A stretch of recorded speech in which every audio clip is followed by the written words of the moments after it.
میرے نبی پاک علیہ السلام نے فرمایا جس کے ذمے بہنیں لگ گئی، جس کے ذمے بہنیں جس کے ذمے لگ گئی، باپ کمزور ہو گیا یا باپ انتقال کر گیا، جس کے ذمے بہنوں کی ڈیوٹی لگ گئی، محبوب فرمانے لگے اس نے 3 بہنوں کی اچھی پرورش کی، اچھا ادب سکھایا اور عزت کے ساتھ رخصت کر دیا، یا 2 بہنیں اس کے ذمے لگی، اس نے آداب سکھائے، یہ ابو داؤد شریف ہے، ابن ماجہ ہے، اور پھر ان کو رخصت کر دیا عزت کے ساتھ۔ پھر ایک مقام پہ فرمایا چلو 1 بہن ہی اس کے ذمہ لگی تھی، اس نے ادب سکھائے، آداب سکھائے، عزت سے رخصت کیا، حضور کیا ملے گا؟ فرمایا باقی نیکیوں والوں کو ثواب ملے گا، جو بہنوں کا بوجھ اٹھائے گا جس طرح میری 2 انگلیاں جڑی ہوئی ہیں اس طرح میرے ساتھ جڑ کے جنت میں داخل ہو جائے گا۔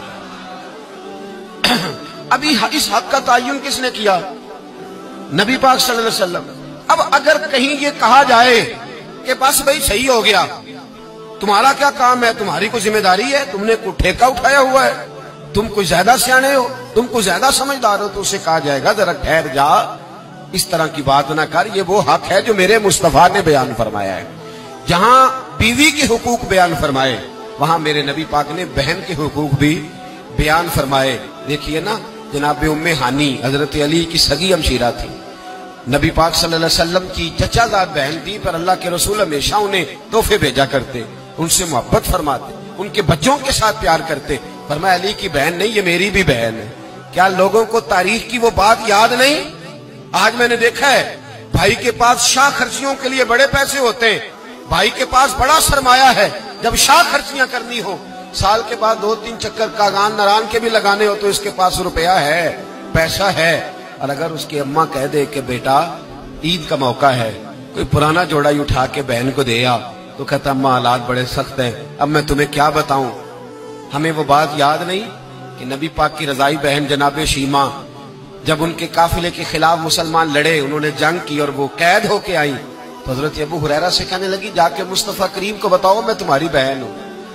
حضرت ابو ہریرہ کہتے ہیں میں بی بی کا پرانا دوپٹہ دیکھتا، اس کی کیفیات دیکھتا، پھر جملے دیکھتا، مجھے سمجھ نہ آتی، تو میں نے جا کے حضور سے کہا کوئی شیمہ نام کی بی بی ہے؟ تو کہتے ہیں ابھی میں نے جملے بھی پورے ادا نہیں کیے، نبی پاک ممبر سے اٹھ کے کھڑے ہو گئے اور رسول پاک کی چادر مبارک ممبر پہ رہ گئی، محبوب اٹھ کے گئے اور پھر جناب شیمہ کو گھر لے گئے اور پھر فرمایا عائشہ کو بلاؤ، فاطمہ کو بلاؤ، سودا رفسہ کو بلاؤ، ان سب سے کہو آؤ دیکھو میری بہن میرے گھر میں آئی۔ یہ رشتوں کا احساس، یہ رشتوں کی کیفیات، یہ درد، یہ سوز، یہ حضور نے ہمیں تعین کر کے دیا، یہ نبی پاک علیہ السلام نے ہمیں بتا کر کے دیا ہے۔ حضور نے ڈھیروں تحفے دیے اور ایسی آفر کی جس کے لیے امت تڑپتی ہے، ترستی ہے۔ حضور نے فرمایا شیمہ اگر تو پسند کرے تو تیرے لیے مدینے میں مکان نہ بنا دوں، اگر تو کہے تو یہاں تیرے لیے مکان نہ بنا دوں